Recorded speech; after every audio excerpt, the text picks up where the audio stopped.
Donald Trump's sudden pause of Project Freedom is now being seen as more than just a military recalibration. It is exposing serious strains inside America's relationship with key Gulf allies and revealing new divisions within the Gulf bloc itself. Project Freedom was announced by Trump on May 4th as a US-led escort mission to help commercial ships cross the Strait of Hormuz safely. The move came after Iran effectively blocked the strategic waterway and the US simultaneously tightened pressure on Iranian ports. But the mission lasted barely 36 hours. According to United States officials, Saudi Arabia was blindsided by Trump's public announcement and reacted strongly. Riyadh reportedly restricted the use of Prince Sultan Air Base and denied American aircraft access to Saudi airspace for the operation. That became a major operational problem for Washington because the United States military relies heavily on Gulf airspace for fighter jets, refueling aircraft and surveillance missions that protect ships in the strait. Officials say Trump later spoke directly with Saudi Crown Prince Mohammed bin Salman, but the disagreement remained unresolved. Soon after, Trump announced that Project Freedom would be paused to give diplomacy a chance. Reports also suggest Kuwait denied similar access, while Qatar and Oman were informed only after the operation had already begun. In short, America's closest Gulf allies were unwilling to fully back an operation that risked escalation or escalating the war with Iran. And this is where the bigger geopolitical story began. The backlash reflects a changing Gulf power balance after months of war involving US, Israel and Iran. The Gulf Cooperation Council, once viewed as a relatively united bloc, is now visibly divided. The biggest split emerged after UAE quit OPEC, signaling a more independent regional strategy. Reports say the UAE appeared more supportive of reopening Hormuz because its economy really depends heavily on energy exports through the Fujairah corridor. Iran appears to have noticed the difference. Iranian forces later targeted the Fujairah energy zone, sending a warning directly to Abu Dhabi. Saudi Arabia, meanwhile, appears far more cautious. Riyadh fears being dragged into a prolonged regional war at a time when fragile ceasefire negotiations are underway.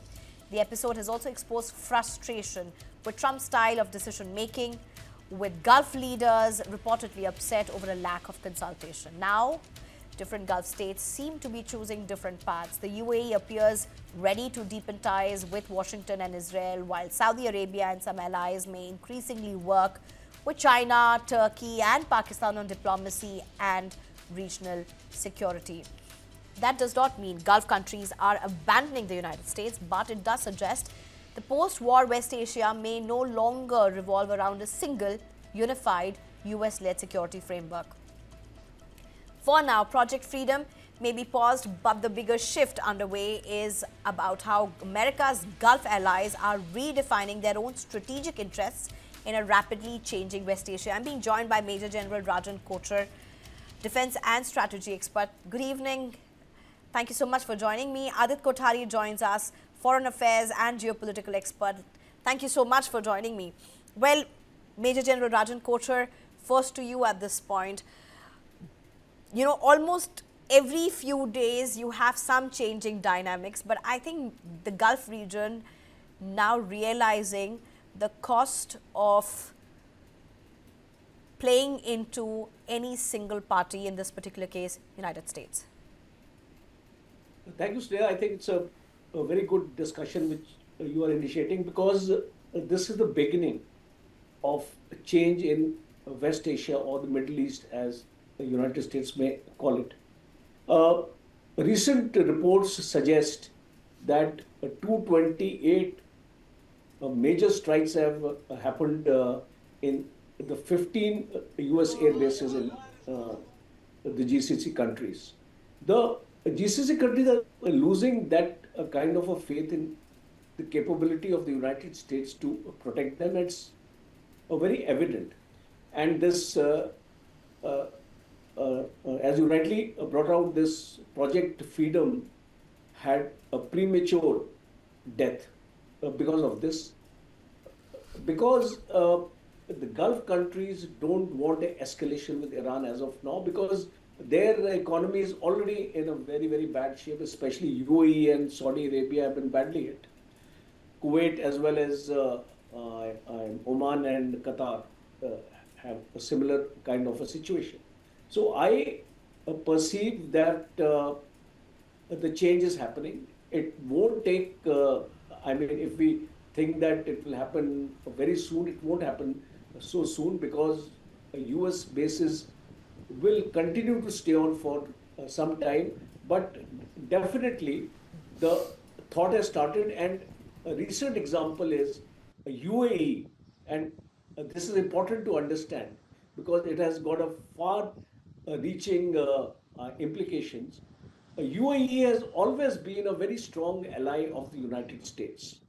Now we are hearing that China is offering UAE its GF 35A, a stealth fighter. For the first time, it will be the first export order of this stealth fighter, which will go to the UAE. And UAE is no longer interested to buy those F-35s from the United States. So I think this news, if it has some kind of credence, I think it's going to be a very important aspect in the entire environment, how the Gulf or the West Asia is going to shape up, because China now senses an opportunity, and it would not be wrong to suggest here on your channel that in times to come, we will see a greater involvement of China in the reconstruction of Iran, because the way damages have been done there, I think China can do it very fast. A bridge, a destroyed bridge, can be built up by the Chinese in 4 days. So I think China will get into a big way into Iran, and in times to come, I mean, I'm not a guy who prophesizes, but I have a strong feeling that in times to come, China may establish a very strong military base in Iran, especially the Chabar port, because a great portion of the Chabar port is already with China. China is very, very close as far as Gwadar is concerned. And if you see the Djibouti area, there also China is there. So China is consolidating itself in this Gulf region. In times to come, I think this war has been the biggest mistake on the part of Americans, not only in trying to fulfill its objectives, but from a geopolitical point of view, I think China is going to play a bigger role in West Asia. I think Major General Rajan Kochi, you're making a very important point, because when it comes to China, the influence in in the Asian subcontinent and Southeast Asia also seems to be only on the increase, considering a lot of countries have reached out to them, you know, how they're positioning themselves with renewable energy. And so that's also flexing their muscles in a very in a segment which is now only increasing in demand for that matter. It makes for an interesting read what you're talking. But Adit Kothari, to what Rajan Kochhar, Major General Rajan Kochhar just left us at, let me just take it from there at this point. US is, you know, Donald Trump, I mean, let me not just say United States, let me just say Donald Trump is not somebody who seems to be able to be reined in. But the fact that Saudi gave the snub that it did, Donald Trump seemed to have paused Project Freedom. And there's a reason for that, because obviously Donald Trump needs Saudi also. A lot is at stake in that tie in terms of the base that they operate, the aircraft that is there, all of that. It's a critical position for United States to operate out of. Hormuz, you know, the air cover required if you are really talking about the Hormuz region as well. How long can this really last? And if it was so important, why couldn't the Gulf regions do this before? For how Saudis responding now to how Qatar and other countries are reacting, why couldn't this have been done before? It would have acted as a deterrent. So Sneha, I think the Operation Freedom basically breached that sort of red line between the United States and its Middle Eastern partners, because they went into this Operation Freedom via a social media post rather than a long drawn consultation with their partners, including the shipping companies. The shipping companies were in absolute disarray because they did not know how the shipping process would essentially entail. How would they actually navigate through the Strait of Hormuz? How much of hand-holding would the U.S. Navy basically provide to any of the shipping companies? And that's exactly what we saw once the operation was live. The first couple of ships that actually came through, and after that, it was an absolute disarray because once Iran, hit and set a couple of vessels ablaze, automatically sort of panic struck in, and then you now have Donald Trump claiming that he's very close to signing a peace deal with the Iranians. He's been saying this time and time again, but I think people are now becoming very, very skeptical of his continuous, posturing on a weekly basis just to control the oil prices. I mean, today Donald Trump is probably as close to signing a deal with Iran, probably as close as Major General Kocher and I are there to, raise a conquest on Pluto. So he's nowhere close to getting a deal signed. That's the bottom line, and you can tell by his body language, the kind of frustration that he's demonstrating, that he's in absolute agony and he wants to get out of Iran ASAP, but he just doesn't know how. And that is after leaving Iran in a sort of a militarily battered state, but strategically emboldened state. So, right now, like you pointed out, it's a time game between the two. The United States is not being able to understand Iran, or when you say United States, I think it's Trump who's not being able Exactly. to decode Iran, primarily because he thinks that if he was in the position of the Iranians today, with a battered military, with a decapitulated navy, with a air force which has completely been destroyed, with a foreign currency which is depleting on a day-to-day basis, he would react by sitting on the table and negotiating.